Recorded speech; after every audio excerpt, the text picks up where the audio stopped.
Hello, good morning. Ito ulit si Grandma nagda-drive. Kung makikita nyo, dinadaanan ko yung school zone.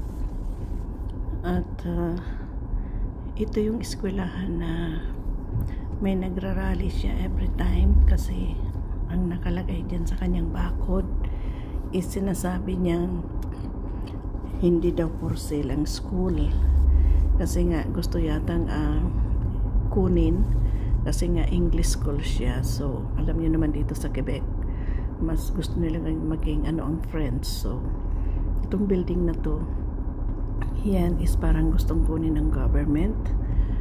So kaya nagkaano ang mga bata, mga eskwela, nagrereklamo sila.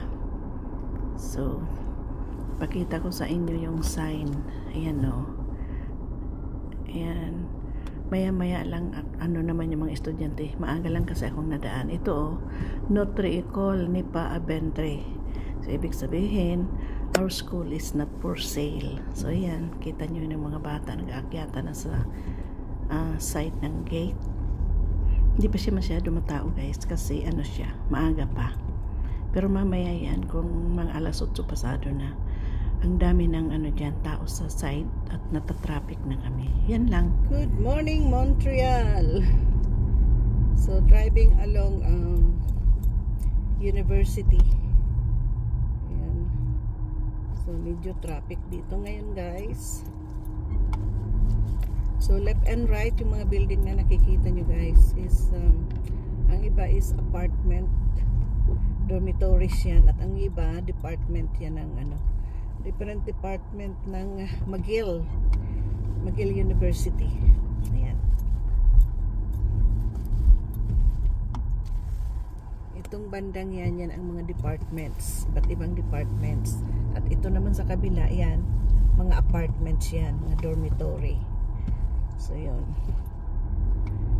So, karamihan dito mga estudyante ang mga nakatira ng mga apartments na yan.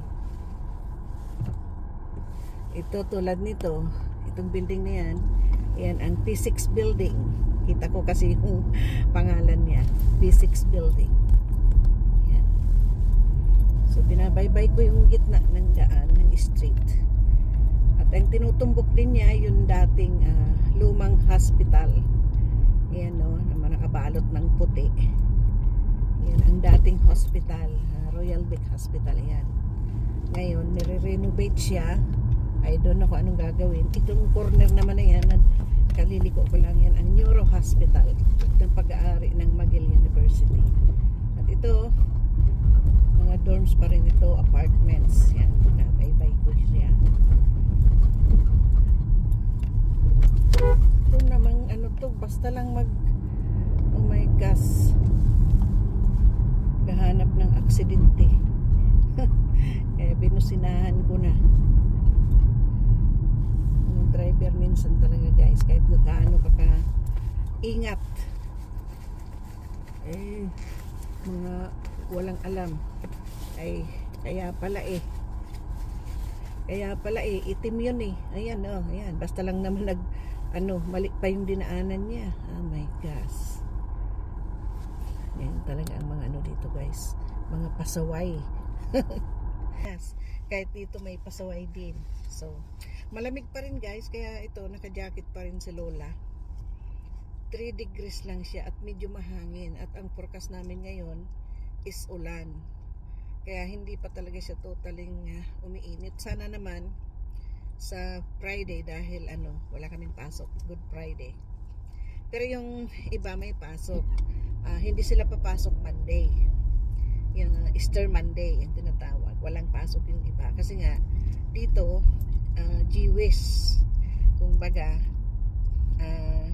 ang ibang religion hindi nag-observe ng Good Friday.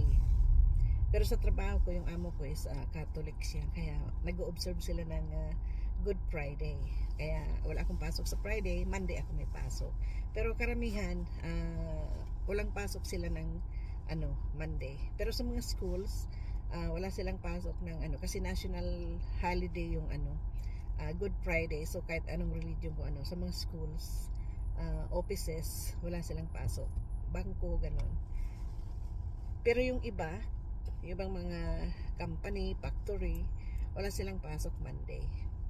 Kinukuha nilang long weekend hanggang Monday. Kami naman, Friday kinukuha, Lunes may pasok. So, yun ang sinasabi ko nga guys, na since it's spring na, sana naman mainit na sa weekend para malinis ko na rin yung gagardinan. Kasi hindi ko pa nalilinis actually guys, kasi nung last weekend, plano ko sana matigas pa yung lupa, frozen pa yung lupa, hindi ko pa mabunot-bunot yung mga natuyong mga puno ng mga kamatis na natuyo. So kailangan mabunot muna yung bago ko maiayos yung tapos mag-start na akong ng itatanim. Kasi last time late kaming nakapagtanim. June na yata ako nakapagtanim. Ngayon pilitin ko makapagtanim ako ng May para makapag-harvest at yung bunga ba. Kasi last time inabutan na kami ng taglamig, kaya maraming nasayang na bunga na siya, nasisira na siya dahil malamig na nga. Kaya kasi nga ulan din ng ulan noon, kaya hindi maganda yung mga tanim, mga bunga. So hopefully ngayon hindi siya masyadong ulan, kasi pag summer dito sa amin minsan guys, kasi grabe ang ulan. Mas maraming ulan, kaya kung magtanim ka man is hindi maganda na yung natawag nalulunod pa ng tubig ng ulan, kaya ganun. Anyways, hoping lang guys na tapos makabili na ako ng mga pangtanim. Hindi na ako may mga nagtitinda kasi dito guys ng yung tubo na siya, itatanim mo na lang siya. Kamatis, kalabasa, okra, lahat ng mga gulay, bibilhin mo na lang siya at itatanim na lang. Pero yung kamote, since nakabili ako ng kamote tops nung last week, yung matigas ng niya, puno, nilagay ko na siya sa tubig para pag nabuhay na siya, yun ang itatanim ko. Marami din yun, so hopefully mabuhay yung mga matitigas na, yun ang itatanim ko. Dahil pag na rin naman siya guys, pwede mo nang iputol-putol yung mga matigas niya ng pag na siya, naging matured na, dadami na yung itatanim. So ganun yan guys ang ginagawa namin dito. So yun lang. Ito na ang aming surroundings dito guys. Ayan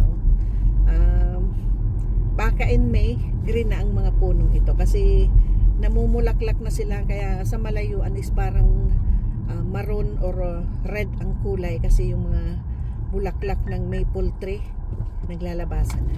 So that's it for now guys. So thank you. See you in my next video. Kung bago ka lang sa aking channel, please do subscribe, like, and paki-share. Thanks for watching. It's Lady SBM Vlogs. Thanks.